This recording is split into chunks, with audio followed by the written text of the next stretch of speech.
الحمدللہ رب العالمین والصلاۃ والسلام علی سید الانبیاء والمرسلین۔ شگون کی قسمیں۔ شگون کا معنی ہے فعل لینا، یعنی کسی چیز، شخص، عمل، آواز یا وقت کو اپنے حق میں اچھا یا برا سمجھنا۔ اس کی بنیادی طور پر دو قسمیں ہیں: برا شگون لینا، اچھا شگون لینا۔ چنانچہ اسی بات کی وضاحت کرتے ہوئے علامہ محمد احمد انصاری علیہ رحمۃ الہادی فرماتے ہیں، اچھا شگون یہ ہے جس کام کا ارادہ کیا ہو اس کے بارے میں کوئی کلام سن کر دلیل پکڑنا۔ یہ اس وقت ہے جب کلام اچھا ہو، اگر برا ہو تو بد شگونی ہے۔ شریعت نے اس بات کا حکم دیا ہے کہ انسان اچھا شگون لے کر خوش ہو اور اپنا کام خوشی خوشی پایہ تکمیل تک پہنچائے، اور جب برا کلام سنے تو اس کی طرف توجہ نہ کرے اور نہ ہی اس کے سبب اپنے کام سے رکے۔ مفسر شہیر حکیم الامت حضرت مفتی احمد یار خان علیہ رحمۃ الحنان لکھتے ہیں، اسلام میں نیک فعل لینا جائز ہے، بد فعلی بد شگونی لینا حرام ہے۔ میرے میٹھے میٹھے بھائیوں، معلوم ہوا کسی بھی چیز کو دیکھ کر اس سے نیک فعلی لینا جائز ہے۔ مثال کے طور پر ہم کسی کام کو جا رہے ہوں، کسی نے پکارا یا رشید یعنی اے ہدایت یافتہ، یا سعید یعنی اے سعادت مند، اے نیک بخت۔ ہم نے خیال کیا کہ اچھا نام سنا ہے، انشاءاللہ تعالی کامیابی ہوگی، یا کسی بزرگ کی زیارت ہوگی، اسے اپنے حق میں اچھا سمجھا کہ اب انشاءاللہ تعالی مجھے اپنے مقصد میں کامیابی ملے گی، تو یہ اچھا شگون ہے اور اسلام نے اسے پسند کیا ہے۔ جبکہ کسی بھی دوسری چیز کو دیکھ کر اس سے بد شگونی اور بد فعلی مراد لینا، اس سے اسلام نے منع کیا ہے۔ مثلاً ایک شخص سفر کے ارادے سے گھر سے نکلا، لیکن راستے میں کالی بلی راستہ کاٹ کر گزر گئی۔ اب اس شخص نے یہ یقین کر لیا کہ اس کی نحوست کی وجہ سے مجھے سفر میں ضرور کوئی نقصان اٹھانا پڑے گا، اور سفر کرنے سے رک گیا، تو ایسا کرنا بد شگونی میں مبتلا ہونا ہے، اور اس سے شریعت نے منع کیا ہے۔ کسی شخص، جگہ، چیز یا وقت کو منحوس جاننے کا اسلام میں کوئی تصور نہیں، یہ محض وہمی خیالات ہوتے ہیں۔ قرآن کریم میں کئی جگہ بد شگونی کی ممانعت آئی ہے۔ چنانچہ اللہ تعالیٰ نے پارہ 9 سورہ اعراف کی آیت 131 میں فرعونیوں کے متعلق ارشاد فرماتا ہے، ترجمہ کنز ایمان: تو جب انہیں بھلائی ملتی کہتے یہ ہمارے لیے ہے، اور جب برائی پہنچی تو موسیٰ اور اس کے ساتھ والوں سے بد شگونی لیتے۔ سن لو ان کا نصیبہ مقدر کی شامت تو اللہ کے یہاں ہے، لیکن ان میں اکثر کو خبر نہیں۔ مفسر شہیر حکیم الامت حضرت مفتی احمد یار خان علیہ رحمۃ الحنان اس آیت کے تحت لکھتے ہیں، جب فرعونیوں پر کوئی مصیبت، قحط سالی وغیرہ آتی تو وہ لوگ حضرت موسیٰ علیہ السلام اور ان کے ساتھی مومنین سے بد شگونی لیتے تھے۔ کہتے تھے کہ جب سے یہ لوگ ہمارے ملک میں ظاہر ہوئے ہیں، تب سے ہم پر مصیبتیں بلائیں آنے لگیں۔ مفتی صاحب مزید لکھتے ہیں، انسان مصیبتوں آفتوں میں پھنس کر توبہ کر لیتا ہے، مگر وہ لوگ ایسے سرکش تھے کہ ان سب سے ان کی آنکھیں نہ کھلیں، بلکہ ان کا کفر و سرکشی اور زیادہ ہو گئی کہ جب کبھی ہم ان کو آرام دیتے، آزارانی سستی چیزوں کی فراوانی وغیرہ، تو وہ لوگ کہتے یہ آرام اور راحت ہماری اپنی چیزیں ہیں، ہم ان کے مستحق ہیں، نیز یہ آرام ہماری اپنی کوششوں سے ہے۔ اور ایک مقام پر پارہ 5 سورہ نساء کی آیت نمبر 78 میں یہودیوں کے متعلق ارشاد ہوتا ہے، ترجمہ کنز ایمان: اور انہیں کوئی بھلائی پہنچے تو کہیں یہ اللہ کی طرف سے ہے، اور انہیں کوئی برائی پہنچے تو کہیں یہ حضور کی طرف سے آئی، تم فرما دو سب اللہ کی طرف سے ہے، تو ان لوگوں کو کیا ہوا، کوئی بات سمجھتے معلوم ہی نہیں ہوتے۔ مفسر شہیر حکیم الامت حضرت مفتی احمد یار خان علیہ رحمۃ الحنان اس آیت کے تحت لکھتے ہیں، جب حضور سید عالم صلی اللہ تعالیٰ علیہ وآلہ وسلم ہجرت فرما کر مدینہ پاک میں رونق افروز ہوئے اور یہود مدینہ کو دعوت اسلام دی تو اکثر یہود نے سرکشی کرتے ہوئے حضور صلی اللہ علیہ وسلم کی مخالفت پر کمر باندھ لی،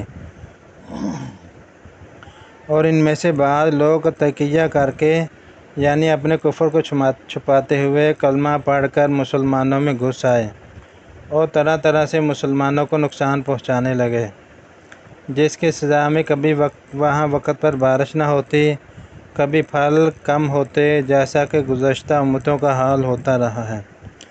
تو مردود یہودی اور منافقین بولے کہ نعوذ باللہ، ان صاحب محمد رسول اللہ صلی اللہ علیہ وسلم کے قدم آنے سے ہمارے ہاں کی خیر و برکت کم ہو گئی، یہ سب مصیبتیں ان کی آمد سے ہوئیں، ان کے تردید میں یہ آیت کریمہ نازل ہوئیں۔ میٹھے میٹھے بھائیوں، یہ اس سے پتہ چلا بدشگونی لینا کفار کا شعار ہے، اور انہی سے یہ وبا بیماری بعض کمزور ذہن مسلمانوں کے دلوں میں بھی راسخ ہو گئی ہے، لہٰذا اس سے بچنا چاہیے، کیونکہ بدشگونی لینا حرام اور جہنم میں لے جانے والا کام ہے۔ یاد رکھیے، بدشگونی دینی اعتبار کے ساتھ ساتھ ایک مسلمان کے لیے دنیاوی طور پر بھی بہت زیادہ خطرناک ہے۔ یہ انسان کو وسوسوں کی دلدل میں اتار دیتی ہے اور وہ ہر چھوٹی بڑی چیز سے ڈرنے لگتا ہے، یہاں تک کہ وہ اپنی پرچھائی یعنی سائے سے بھی خوف کھاتا ہے۔ وہ اس وہم میں مبتلا ہو جاتا ہے کہ دنیا کی ساری بدبختی و بدنصیبی اسی کے گرد جمع ہو چکی ہے اور دوسرے لوگ پرسکون زندگی گزار رہے ہیں۔ ایسا شخص اپنے پیاروں کو بھی وہمی نگاہ سے دیکھتا ہے، جس سے دلوں میں کدورت یعنی دشمنی پیدا ہو جاتی ہے۔ بدشگونی کی باطنی بیماریوں میں مبتلا انسان ذہنی و قلبی طور پر مفلوج یعنی ناکارہ ہو کر رہ جاتا ہے اور کوئی کام ڈھنگ سے نہیں کر پاتا۔ امام ابو الحسن علی بن محمد ماروردی علیہ رحمۃ القوی لکھتے ہیں، جان لو بدشگونی سے زیادہ فکر کو نقصان پہنچانے والی اور تدبیر کو بگاڑنے والی کوئی شے نہیں ہے۔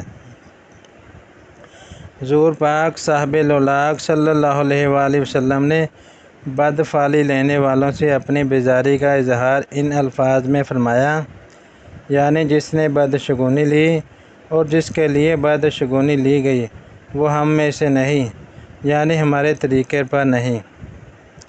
شاہ بنی آدم رسول محتشم صلی اللہ تعالیٰ علیہ وآلہ وسلم کا فرمان عالی شان ہے، تین چیزیں جس شخص میں ہوں گی وہ بلند درجات تک نہیں پہنچ سکتا: جو اپنی اٹکل سے غیب کی خبر دے دے یعنی آئندہ کی بات بتائے، یا فال کے تیروں سے اپنی قسمت معلوم کرے، یا بدشگونی کے سبب اپنے سفر سے رک جائے۔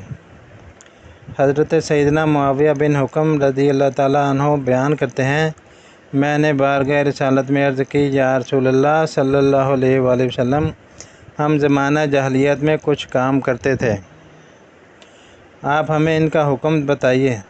ہم کہنوں کے پاس جایا کرتے تھے، سرکار علی وقار مدینے کے تاجدار صلی اللہ علیہ وآلہ وسلم نے ارشاد فرمایا، کہنوں کے پاس مت جاؤ۔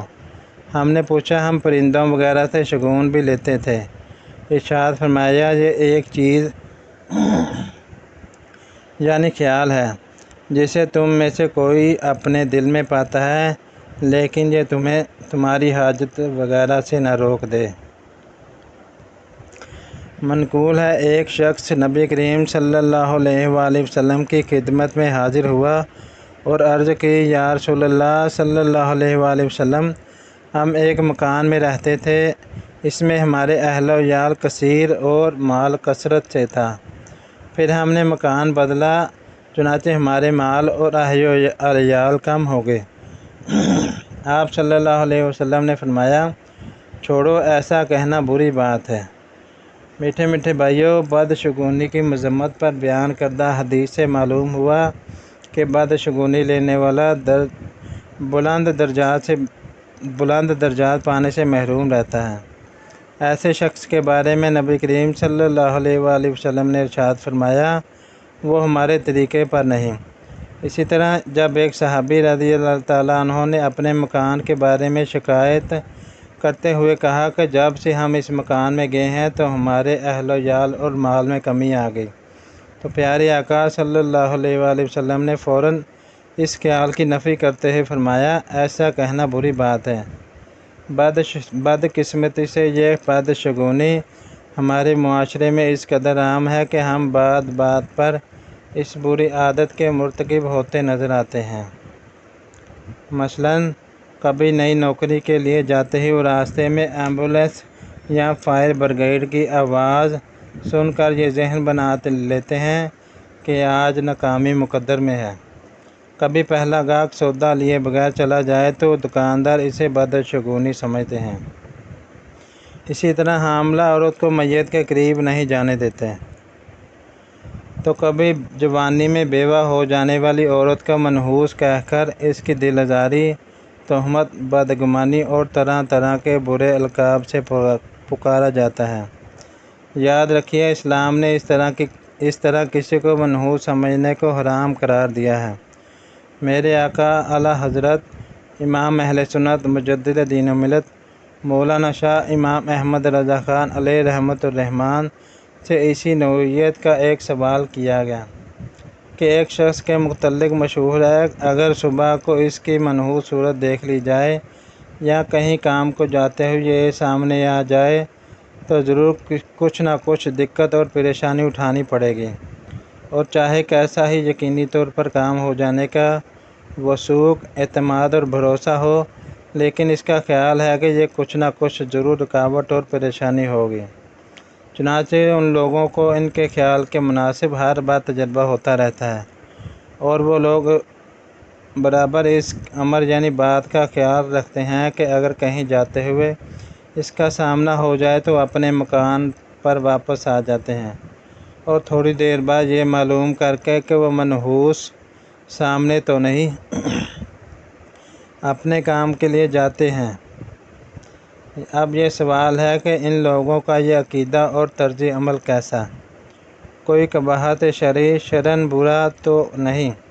اعلیٰ حضرت رحمۃ اللہ علیہ تعالیٰ نے جواب دیا، شرعی مطہرہ پاک شریعت میں اس کو کچھ اصل نہیں، لوگوں کا وہم سامنے آتا ہے۔ شریعت میں حکم ہے، یعنی جب کوئی بدشگونی بدگمان میں آئے تو اس پر عمل نہ کرو۔